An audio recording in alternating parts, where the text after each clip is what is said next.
Assalamualaikum warahmatullahi wabarakatuh. Bismillahirrahmanirrahim. Alhamdulillahirabbil alamin. Wassalatu wassalamu ala asyrafil anbiya'i wal mursalin sayyidina wa habibina wa syafi'ina wa maulana Muhammadin wa ala alihi washabbihi ajma'in. Amma ba'd. Pertama-tama kita panjatkan puji dan syukur kehadirat Allah Subhanahu wa Ta'ala. Mudah-mudahan kita semuanya selalu ada dalam lindungannya, dimudahkan segala urusannya, dilimpahkan rezekinya, dijauhkan dari segala berbagai musibah, baik lahir maupun batin. Dan apa yang menjadi impian kita selama ini, mudah-mudahan segera dikabulkan oleh Allah Subhanahu wa Ta'ala. Amin ya Allah ya Rabbal Alamin.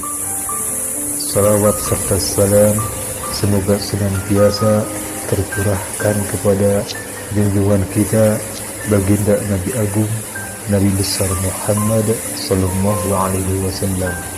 Mudah-mudahan kita semuanya kelak mendapatkan syafaat dari baginda Rasul Muhammad sallallahu alaihi wasallam. Amin ya Allah ya Rabbal. Sebagian karomah Mbah Khalil Bangkalan Madura dan Mbah Hashim Jombang.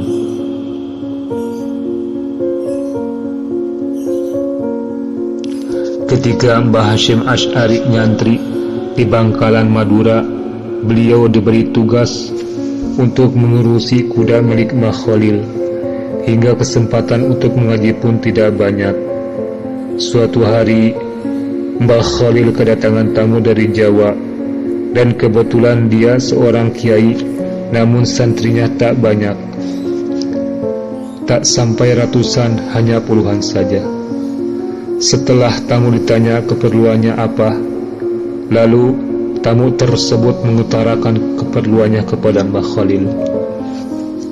Mbah Khalil, saya datang ke sini pertama untuk niat silaturahmi, dan yang kedua, saya hendak menikahkan putri saya berhubung dia sudah dewasa, kiranya patut saya carikan jodoh. Apalagi usia saya juga sudah ada di ambang pintu ajal, yang tak lama lagi Allah Ta'ala pasti memanggil roh saya kiai. Jika ada kiai, saya mohon petunjuk dan izin kiai untuk mencarikannya. Tanpa berfikir panjang, Mbah Khalil pun langsung memanggil Mbah Hashim Asy'ari yang ada di belakang rumah beliau, yang sedang mengurusi kuda. Spontan saja Mbah Hashim Asy'ari yang mendengar suara gurunya memanggil, langsung lari tunggang langgang menghadap sang guru. "Ya guru, ada apa guru memanggil saya?" "Ya," kata Mbah Khalil. Tanpa banyak tanya lagi, Mbah Hashim langsung diam berunduk. Lalu Mbah Khalil berkata kepada tamu beliau, "Ini dia calon menantumu yang akan meneruskan perjuanganmu." Tamu pun terkejut tegang dan tak habis fikir sambil bergumam di dalam hatinya, "Masa iya sih santri seperti ini akan mengurus pesantrenku kelak? Saya tidak yakin bila anak ini banyak ilmunya." Di sisi lain, Mbah Hashim Asy'ari pun terkejut pula sambil bergumam di dalam hatinya, "Masa iya ya Mbah Khalil tega akan menjodohkan saya dengan putrinya, ulama yang begitu mulia dan santrinya banyak dan berwibawa serta alim." Mbah Khalil pun lalu menyambung dawuhnya apa yang keduanya fikirkan. "Sudahlah, kamu pulang saja dan siapkan selamatannya di rumahmu. 3 hari lagi akad nikah dilaksanakan, dan kamu Hashim kembali ke belakang." Mbah Hashim pun kembali ke tempat tugasnya dengan hati yang risau, pikiran kacau balau. Sembari bertanya-tanya dalam hati kecilnya,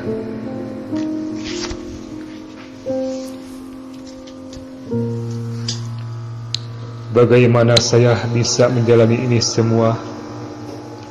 Kenapa guru tidak memberitahu saya sebelumnya, atau paling tidak menawarkannya? Gundah gulana, bimbang ragu dan bingung terus berkecamuk dalam pikiran Mbah Hashim. Di saat-saat seperti itulah hidayah Allah ditampakkan. Mbah Hashim teringat di mana suatu hari saat Mbah Khalil membacakan kitab, beliau dawuh sederhana saja, barang siapa di antara kalian yang ingin tercapai hajatnya, maka bacalah sholawat nariyah sebanyak-banyaknya. Dan pada waktu itu ijabah sangat dianjurkan, yaitu setelah separuh malam hingga menjelang subuh. Saat malam kira-kira jam 12 malam, Mbah Hashim melaksanakan apa yang pernah diucapkan gurunya itu, yaitu membaca sholawat nariyah sebanyak-banyaknya. Dan menjelang subuh, beliau pun ketiduran dan hal ajaib di mana dalam mimpi tidur sekejapnya beliau bermimpi bertemu Imam Al-Bukhari dan mengajarkan kepada beliau hadis sahih selama 40 tahun lamanya. Lalu beliau terbangun serta terkejut tidak percaya atas mimpinya itu. Di malam yang kedua terjadi lagi hal aneh dalam mimpinya. Beliau bertemu Imam Asy-Syafi'i dan mengajarkan kepada beliau kitab-kitab fiqih dan berbagai mazhab, yaitu 4 mazhab: Imam Syafi'i, Imam Hambali, Imam Maliki, dan Imam Hanafi, selama 40 tahun lamanya. Di malam ketiga beliau bermimpi bertemu dengan Imam Al-Ghazali dan Imam Al-Zunaid Al-Baghdadi yang mengajarkan beliau kitab-kitab tasawuf selama 40 tahun. Setelah beliau bangun, beliau terkejut dan bertanya dalam pikirannya, apa makna dari semua ini? Keesokan harinya, beliau hendak bertanya kepada gurunya, yaitu Mbah Khalil.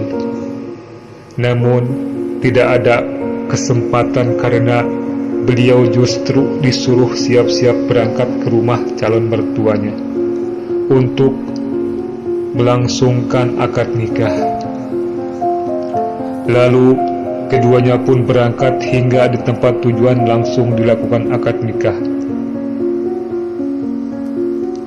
Selesai itu, Mbah Khalil akan pulang ke Bangkalan Madura.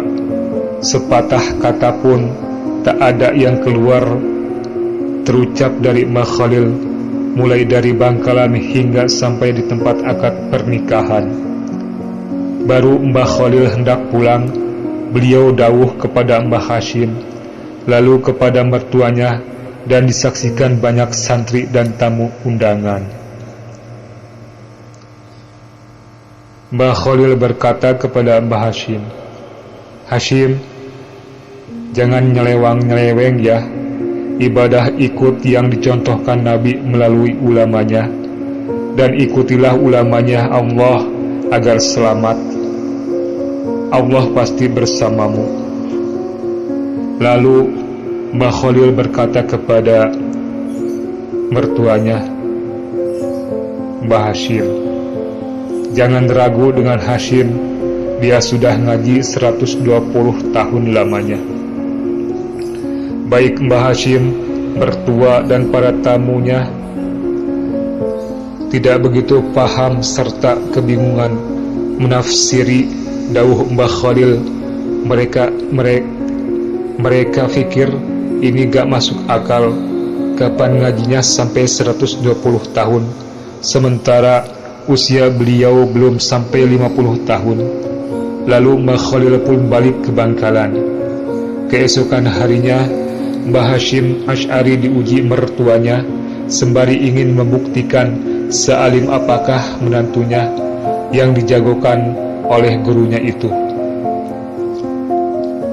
Dan beliau pun dengan agak gugup berada di masjid, sementara di tempat yang biasa mertuanya duduk sudah disediakan 2 kitab tafsir dan hadis.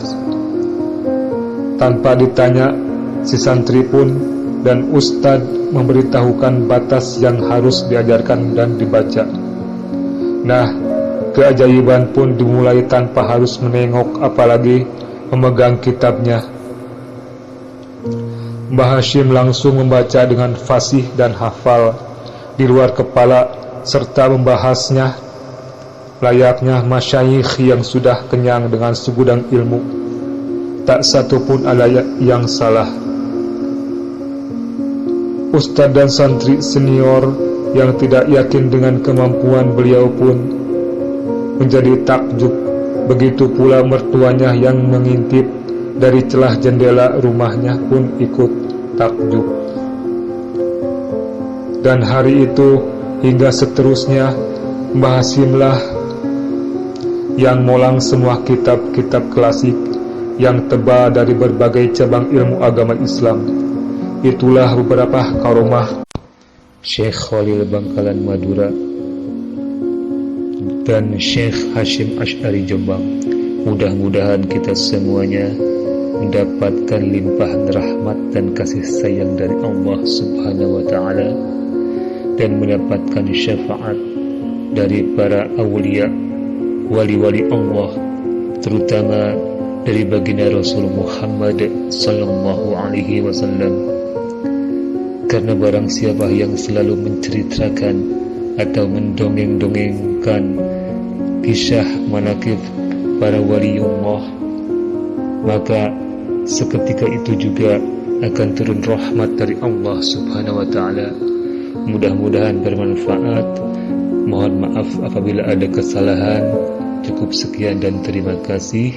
Wassalamualaikum warahmatullahi wabarakatuh.